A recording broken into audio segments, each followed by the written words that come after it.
గురుగారు शुक्लांबरधरं विष्णुं चतुर्वर्णं चतुर्भुजं प्रसन्नवदनं ध्यायेत् सर्वविघ्नोपशान्तये अगजानन पद्मार्कं गजाननमहर्निशम् अनेकदन्तं भक्तानाम् एकदन्तम् उपास्महे। वक्रतुंड महाकाय सूर्यकोटिसमप्रभा निर्विघ्नं कुरु मे देव सर्वकार्येषु सर्वदा। यस्शिवो नामरूपाभ्यां या देवी सर्वमङ्गला तयोः संस्मरणात् पुंसां सर्वतो जयमङ्गलम्।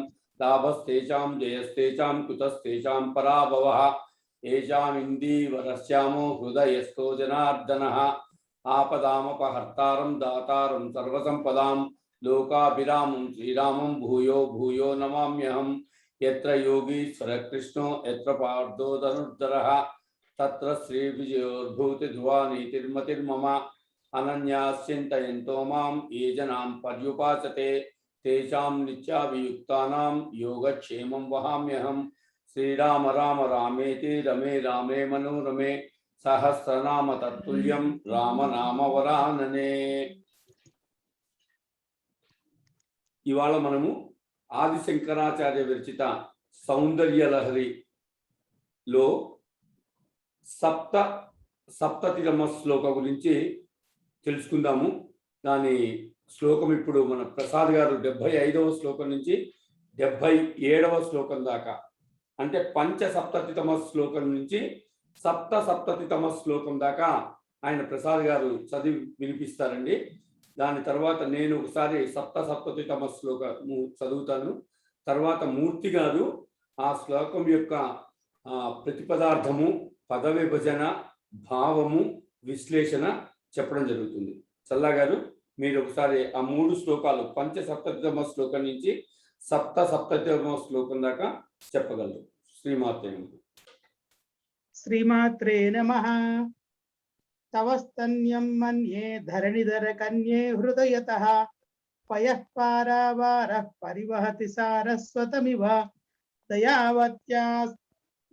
దయావత్యా దత్తం ద్రవిడ శిశురాస్వాద్య తవయతు కవీనాం ప్రౌఢానామజని కమనీయః కవయిత అరక్రోధజ్వాలా వళిభిరవళీఢేన వపుషా గభీరే తేనాభి సరసి కృత సంగో మనసిజః సముత్తస్థౌ తస్మాదచలతనయే ధూమలతికా జనస్తాం జానీతే తవ జనని రోమావళిరితి యదేతత్కాళింది తనుతరతరంగాకృతి శివే కృశే మధ్యే కించిత్ జనని తవ యద్భాతి సుధియాం విమర్దాదన్యోన్యం కుచకలసయోరంతరగతం తనూభూతం వ్యోమ ప్రవిశదివ నాభిం కుహరిణీం. యదేతత్కాళింది తనుతర తరంగాకృతి శివే యదేతత్కాళింది తనుతర తరంగాకృతి శివే కృశే మధ్యే కించిత్ జనని తవ యద్భాతి సుధియాం కృశే మధ్యే కించిత్ జనని తవ యద్భాతి సుధియాం యదేతత్కాళింది తనుతర తరంగాకృతి శివే కృశే మధ్యే కించిత్ జనని తవ యద్భాతి సుధియాం విమర్దాదన్యోన్యం కుచకలశయోరంతరగతం విమర్దాదన్యోన్యం కుచకలశయోరంతరగతం తనూభూతం వ్యోమ ప్రవిశదివ నాభిం కుహరిణీం తనూభూతం వ్యోమ ప్రవిశదివ నాభిం కుహరిణీం విమర్దాదన్యోన్యం కుచకలశయోరంతరగతం తనూభూతం వ్యోమ ప్రవిశదివ నాభిం కుహరిణీం. శ్రీమాత్రే నమః. కాళింది తనుతర తరంగాకృతి శివే కృశే మధ్యే కించిత్ జనని తవ యద్భాతి సుధియాం విమర్దాదన్యోన్యం కుచకలశయోరంతరగతం తనూభూతం వ్యోమ ప్రవిశదివ నాభిం కుహరిణీం. శ్రీమాత్రే నమః. శ్రీమాత్రే నమః. యదే తత్కాళింది తనుతర తరంగాకృతి శివే కుశే మధ్యే కించిజ్జనని తవ యద్భాతి సుధియాం విమర్దాదన్యోన్యం కుచ కలసయోరంతర్గతం తనూభూతం వ్యోమ ప్రవిశదివ నాభిం కుహరిణీం. ఈ శ్లోకంలో కూడా నిన్నటి వర్ణన ఈ శ్లోకంలో కూడా కంటిన్యూ అవుతుంది. ఏంటంటే ముందు యదే తత్కాళింది అనే చోట అక్కడ ఎన్ని మాటలు ఉన్నాయంటే యత్ ఏతత్, యత్ ఒకటి, ఏతత్ ఒకటి, కాళింది ఒకటి. యత్ ఏతత్ కలిస్తే మనకి యదేతత్ అవుతుంది. దానికి పక్కన మళ్ళీ కాళింది వచ్చింది కాబట్టి ఆ రెండో తత్తులో ఉన్నటువంటి రెండో తాకి దీర్ఘం ఇచ్చి మనం కింద కావో తెచ్చుకొని యదే తత్ కాళింది అని చదువుతాం.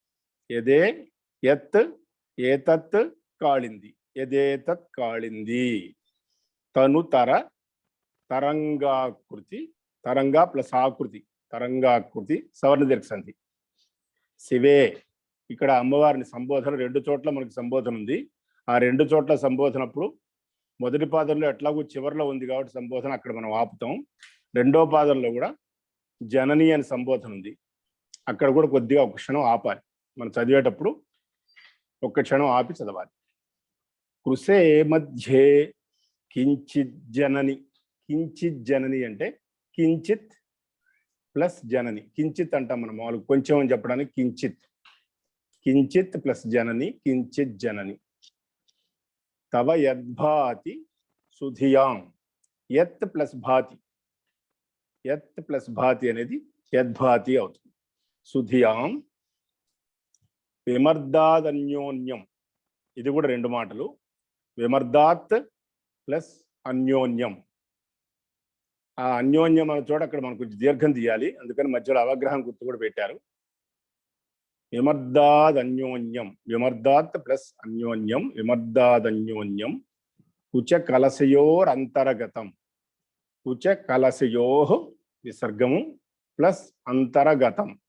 విసర్గానికి ఆకారం రావటం వల్ల రా వస్తుంది, అక్కడ రకారం రేఫం. అందువల్ల కుచ కలశయో ప్లస్ అంతర్గతం అనేది కుచ కలశయోరంతర్గతం అవుతుంది. నాలుగో పాదం తనూభూతం వ్యోమ ప్రవిశదివ. ప్రవిశదివ అనేది కూడా ప్రవిశత్ ప్లస్ ఇవ కలిస్తే ప్రవిశదివ అవుతుంది. నాభిం కుహరిణి.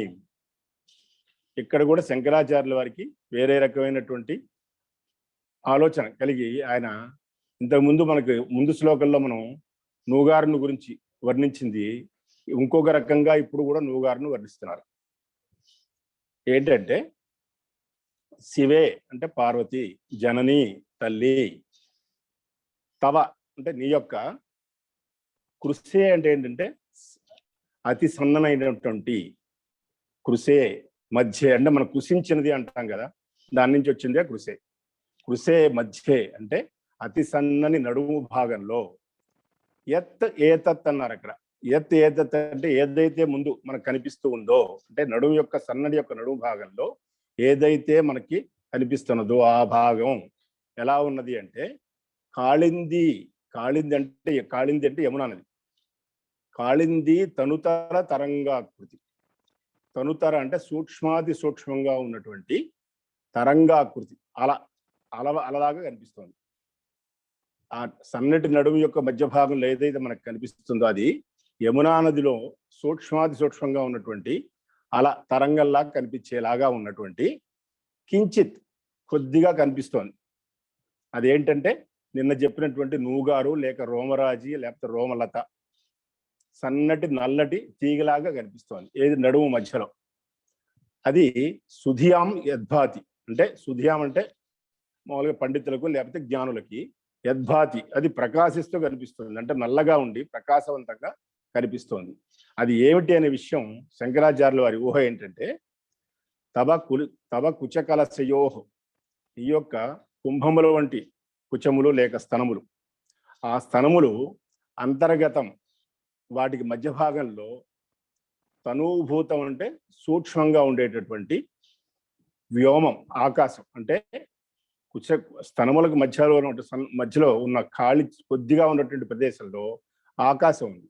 ఆ ఆకాశం ఏమైందంటే అన్యోన్యం విమర్దాత్. ఈ కుచ కలశాలు అంటే బాగా ఘన పీన స్థానములు ఏవైతే ఉన్నాయో వాటిని ఒకదానికొకటి అన్యోన్యం విమర్దాత్ అంటే ఒకదానికొకటి ఉరుసుకుపోవటం వల్ల, బాగా తగిలి ఒకదానికొకటి రాపిడి వల్ల, ఉరుసుకుపోవటం వల్ల ఆ మధ్యలో ఉన్న ఆకాశం ఏదైతే ఉందో ఆ ఆకాశానికి చోటు చాలటం లేదు. చోటు చాలకి ఏమైందంటే అది సన్నగా అయిపోయి కుహరిణి అంటే గుహ, నాభిం అంటే నాభి అనేటువంటి గుహలోకి ఆకాశం అక్కడ చోటు చాలక సన్నగా అయిపోయి నెమ్మదిగా నాభి అనే గుహలోకి జారుతుంది. ప్రవిశ దివ అంటే ఏంటంటే కనిపిస్తోంది, అట్లా జారిపోయినట్టుగా కనిపిస్తోంది.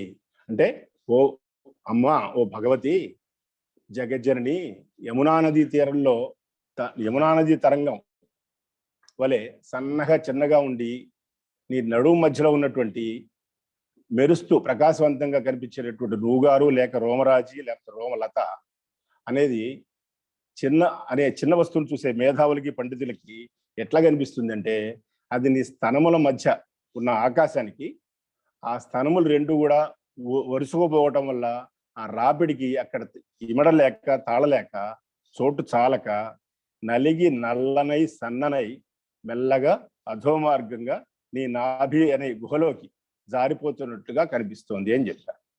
మీకు నిన్నటి శ్లోకం ఇవాళ శ్లోకం విన్న వాళ్ళకి ఒక డిఫరెన్స్ ఉంది. ఎవరైనా చెప్పగలిగితే చాలా సంతోషమే. నిన్న కూడా నూగారుని వర్ణించారు, ఇవాళ కూడా నూగారుని వర్ణించారు.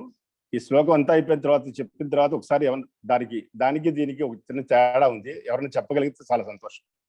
ఈ శ్లోకంలో కూడా నూగారుని గురించే వర్ణిస్తున్నారు. అయితే ఈ శ్లోకమును నిన్నటి శ్లోకం కూడా రెండు కూడా మన బాహ్య సౌందర్యం నూగారు ఈ రోమరాజువే చెప్పుకుంటున్నాము, కానీ దానికి అంతరార్థాలు ఉన్నాయి. నిన్న అంతరార్థం ఏంటో చెప్పాను. అట్లాగే దీనికి కూడా చాలా అద్భుతమైనటువంటి అంతరార్థం. ఇప్పుడు అమ్మవారిది సమపీన స్థానం, సమంగా ఉంటాయి, రెండు బాగా లావుగా ఉంటాయి, కలశాల్లాగా ఉంటాయి. ఆ జంటకి ఆ రెంటి మధ్యలో సన్నగా తీగ వల్ల కిందికి జారుచు నాభిని చేరినట్లు అగపడే నల్లటి రోమావళి. అవి చూసే మేధావులకి విద్వాంసులకు మాత్రమే ఈ విషయం కనిపిస్తుంది. ఏం కనిపిస్తుందంటే అమ్మవారి పీనస్థనములు ఒకదానితో ఒకటి ఒరుసుకొనంతగా దగ్గర పడి ఉండటం వల్ల ఆ స్తనముల మధ్య ఉండే ఆకాశం ఆ ఒరిపిడికి తాళలేక అక్కడ ఉన్న చోటు చాలక నలిగి నల్లనై సన్ననై మెల్లగా అక్కడి నుంచి అధోమార్గం బట్టి నాభిలోకి జారుతున్నాయి అని అనిపిస్తుంది. అయితే ఇక్కడ ఒక విషయం ఏంటంటే అమ్మవారి నడుము మధ్యలో యమునా నది తరంగంలాగా సన్నగా ఉన్నాయని చెప్పారు. ఇక్కడ నలుపు అనేది యమునా నదిని తీసుకుంది, ఎందుకంటే నలుపు అని చెప్పడం కోసం యమునా నదిని గురించి చెప్తున్నారు. దీన్ని జతులతా న్యాయము అంటారు.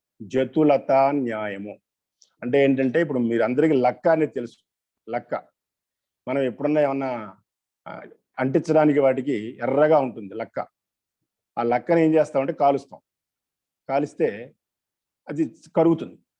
కరిగిన తర్వాత ఎక్కడైతే మీరు ఇట్లా అంటించడానికి కానీ లేకపోతే గీత పర్మనెంట్గా అట్లా ఉండేటట్టు గీత గీయాలంటే ఆ లక్కని కనుక అట్లా రాచుకుంటూ పోతే ఏమవుతుందంటే కరిగిన లక్క ఎర్రగా అంటుకుపోయి ఆ లక్క ఎంతవరకు అయితే కరిగిందో అంతవరకు కూడా అట్లా అంటుకుంటూ ఉంటుంది. ఇక్కడ కూడా ఏంటంటే తీగలాగా సాగుతుంది అనమాట లక్క. కాబట్టి అది వచ్చినంత వరకు ఆ ఎర్ర రంగుని అంటిస్తుంది.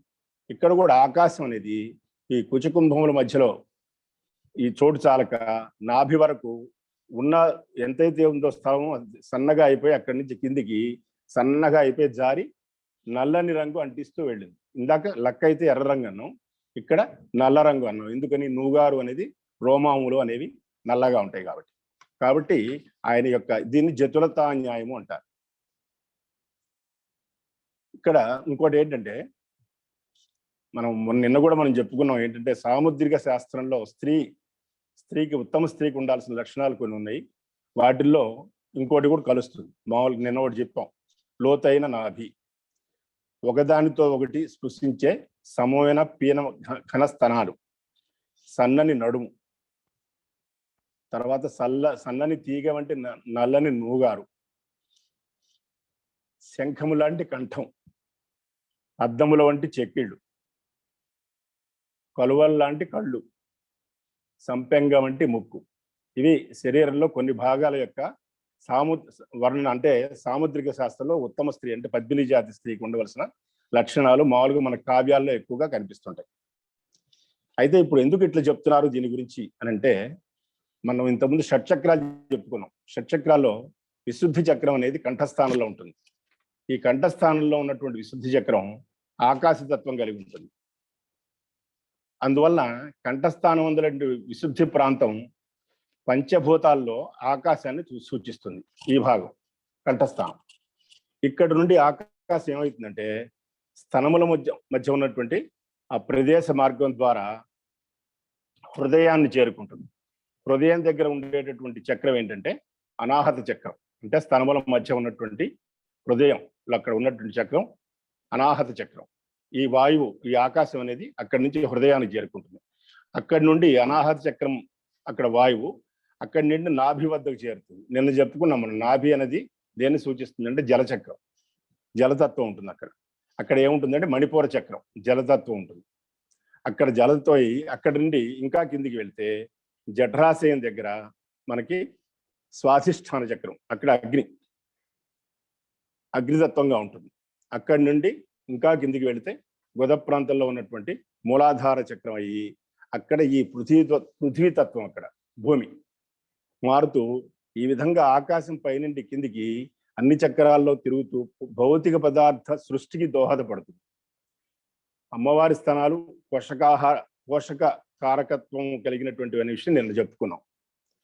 ఒకదానితో ఒకటి ఉరుసుకునే స్థానాలే సృష్టి జీవుల పోషణ నిమిత్తం ఆకాశాన్ని ఈ విధంగా పైనుంచి కింది దాకా పృథ్వీతత్వాదులుగా మార్చి భౌతిక సృష్టికి దోహదపడుతున్నట్టు చేస్తున్నాయి.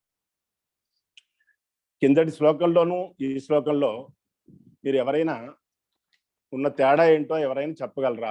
అన్మ్యూట్ చేసుకొని గురువుగారు లేరు, అన్మ్యూట్ చేసుకోవచ్చు. ఎవరైనా మీరు చెప్పగలరు? నిన్నటి శ్లోకానికి ఈ శ్లోకానికి ఒక విషయంలో తేడా ఉంది, ఎవరైనా చెప్పగలరా? చెప్పండి ఎవరో ఒకళ్ళు చెప్పండి.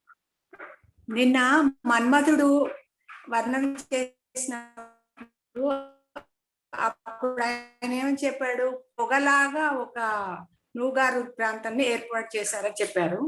ఇవాళ చెప్పింది ఏంటంటే గంగా తరంగాకృతి అంటే యమునా నది యొక్క ఇది అని, ఆకాశతత్వం అట్లా సన్నగా వచ్చి ఆ నూగారు ప్రాంతం, అదే అని నాకు భావన.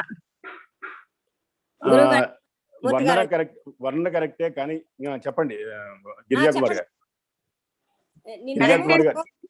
నిన్న నాభి నుంచి పైకి నాభి నుండి పైకి నూగారు ఎంట్రుకలు పైకి చెప్పారు. ఇంకోదేమో స్థనముల మధ్య నుంచి నాభినేమో ఇవాళ గుహలాగా చెప్పారు, నిన్నేమో నాభి అనే సరస్సనండి. కరెక్ట్, మీరు చెప్పిన పాయింట్ నాభి అనేది గుహ అయినా సరస్సు అయినా కానీ రెండు కరెక్టే. కానీ మీరు చెప్పిన పాయింట్ కరెక్ట్. ఏంటంటే నిన్న చెప్పింది ఏంటంటే మనం మామూలుగా సృష్టి క్రమానికి వ్యతిరేకమైనటువంటి దిశ అది. నిన్న చెప్పింది కింది నుంచి పైకి వెళ్తున్నట్టుగా చెప్పాం. దాన్ని ఏమంటారంటే ఊర్ధ్వ మార్గానువర్తనం అంటారు, అంటే కింది నుంచి పైకి వెళ్ళడం. నేను సన్నటి పొగతీగలాగా వచ్చి మన్మథుడు మార్గానువర్తనము, ఊర్ధ్వ మార్గానువర్తనం అంటే ఊర్ధ్వ మార్గంగా వెళుతోంది అర్థం. అంటే నిన్న మన్మథుడు నాభి అనే సరస్సులో దూకినప్పుడు అక్కడ ఆ వచ్చినటువంటి పొగ, సన్నగా పొగ తీగలాగా పైకి సాగింది స్తనముల మధ్యకి అని చెప్పాం. ఇవాళ ఏం చెబుతున్నాం అంటే పైన ఉన్నటువంటి కుచముల మధ్య ఉన్నటువంటి ఆకాశం చోటు చాలక కిందికి జారి నాభి అనే గుహలోకి జారుతోంది అని చెప్పాం. ఇది ఏంటంటే దీన్ని వ్యతిరేక మార్గాన్ని సూచిస్తోంది. నిన్న చెప్పిన దానికి వ్యతిరేక మార్గం. ఇది ఏంటంటే అధో మార్గానువర్తనం. దీన్ని ఏమంటారంటే అధో మార్గానువర్తనం అంటారు. అంటే ఇది సృష్టి క్రమ అనుసరణ మార్గం. ఇది ఇంతకుముందు నిన్న చెప్పింది ఏంటంటే సృష్టి క్రమానికి కొంచెం వ్యతిరేక మార్గం, కింది నుంచి పైకి వెళ్ళటం అనేది. ఇది అనుసరణ మార్గం. సాధారణంగా ఏంటంటే మొదటిది నిన్న చెప్పింది బ్రహ్మచర్యానికి, ఇవాళ చెప్పింది గృహస్థాశ్రమానికి చెందినవిగా చెప్తారు. ఓకే.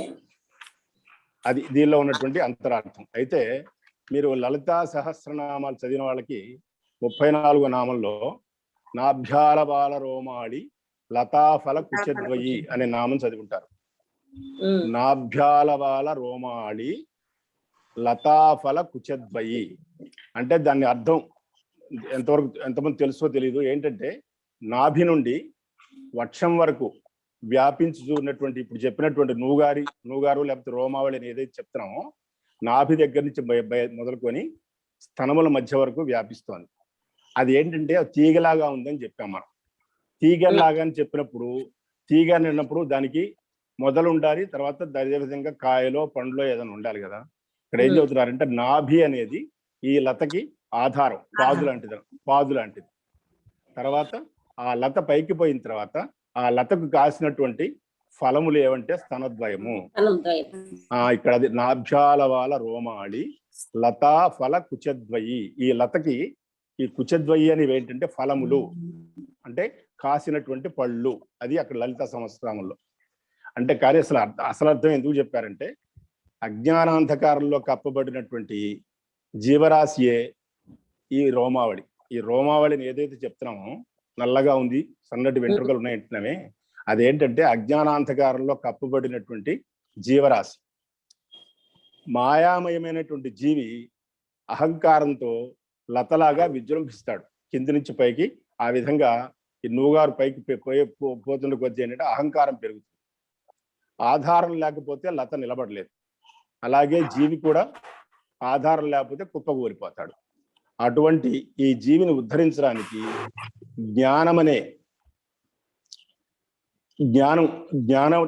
ఇచ్చే క్షీరం లాగా ఈ స్తనద్వయం ఏర్పడింది. అంటే ఫలాలు కాచినాయి అంటే అర్థం ఏంటంటే మనకి జ్ఞానాన్ని ఇవ్వడం కోసమే అవి ఆ విధంగా ఫలాలు ఉన్నాయి.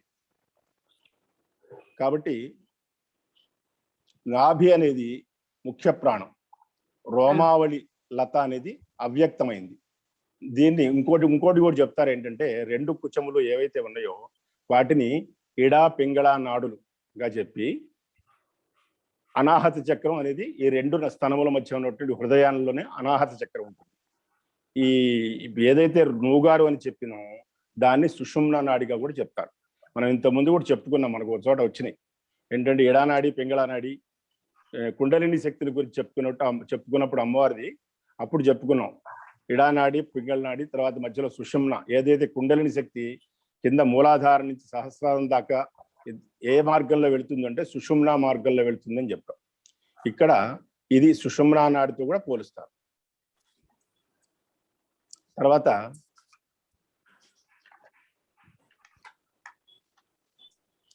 ఇంకో విషయం ఏంటంటే ఈ స్తనముల మధ్య ఉన్నటువంటి హృదయం అనేది ఏదైతే ఉందో ఆ హృదయంలో కూడా ఆకాశం ఉంటుంది. ఆ ఆకాశం ఏంటంటే దాన్ని దహరాకాశము అంటారు. దహరా బయట ఏదైతే ఆకాశం ఉందో లోపల కూడా మనకు ఆకాశం ఉంది. ఆ ఆకాశం అనే దానిలోనే మన మనసులో ఏర్పడినటువంటి ఆలోచనలు ఇవన్నీ కూడా ఏవైతే రూపుదిద్దుకొని అవన్నీ కూడా అక్కడ స్టోర్ అయి ఉంటాయి. మనం ఎప్పుడన్నా ఏదైనా మంచి కానీ చెడు కానీ ఏమన్నా ఊహించుకొని మనంతా మనమే చూస్తూ ఉంటాం ఒక సినిమాలో వీడియో లాగా. అవన్నీ కూడా నిక్షిప్తమై ఉంటుంది ఎక్కడంటే ఈ హృదయంలో. ఈ హృదయం అనే దహరాకాశంలో ఉంటాయి. ఈ దహరాకాశంలో ఉన్న హృదయానికి మనం ఎంతసేపు కూడా మనం నేను అనుకుంటాం. రమణ మహర్షి చెప్పాడు. ఏం చెప్పారంటే ఎవరైనా ఏమన్నా అడిగారు అనుకోండి, మళ్ళీ నువ్వెవరు అని అడిగారు అనుకోండి, వెంటనే ఏం చెబుతాం మనం? నేను అని చెప్తాం. నేను అని చెప్పినప్పుడు ఎక్కడో తల మీదనో లేదా చేతుల మీదనో ఎక్కడో చేయి వేసుకోం. వెంటనే ఇక్కడ తీసుకొచ్చేసి నేను అని చెప్పి గుండెల మీద చేసుకొని చెప్తాం. ఈ గుండెల మీద చేసుకొని చెప్పడానికి కారణం ఏంటంటే అహం లేక అహంకారం అనేది ఈ హృదయంలోనే ఉంటుంది. అమ్మవారికి కూడా స్తనముల మధ్యప్రదేశంలో అహంకారం ఉండి ఆ అహంకారాన్ని అందరికీ పంచుతుంది, మనందరికీ పంచుతుంది. పంచి అదే సమయంలో అహంకారం ఎట్లా పోవాలి అనే విషయం కూడా ఆమె చెప్తుంది. ఆ చెప్పిన ప్రకారం కనుక మనం నడుచుకుంటే క్రమంగా ఈ అహం అనేది సోహంగా మారిపోతుంది. మీలో చాలా మంది మామూలుగా ప్రాణాయామం అవన్నీ చేస్తుంటారు కదా. ప్రాణాయామం చేసేటప్పుడు ఉచ్ఛ్వాసం గాలి పీల్చేటప్పుడు సో, తర్వాత వదిలేటప్పుడు హం, సో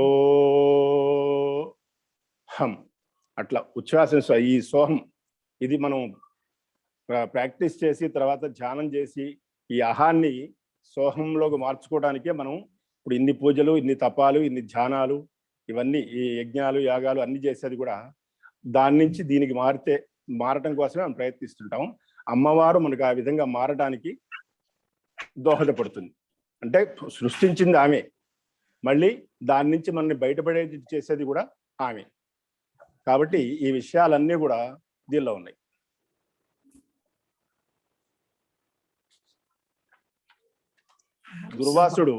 దుర్వాసుడు కూడా అమ్మవారిని స్తుతించినప్పుడు ఆయన ఒక శ్లోకంలో కస్తూరి ఘనపార కుంకుమ రజోగంధై కటైశ్చందనై రాలిప్తం మణిమాలయా తిరుచిరం గ్రైవయ్య విహారాదిభిః నీస్తం దీప్తం దివ్య విభూషణ గణితై జ్యోతిర్విభావస్తత్కుచః వ్యాజ స్వర్ణఘటం హరిహర బ్రహ్మాది పీతం భజే అన్నారు.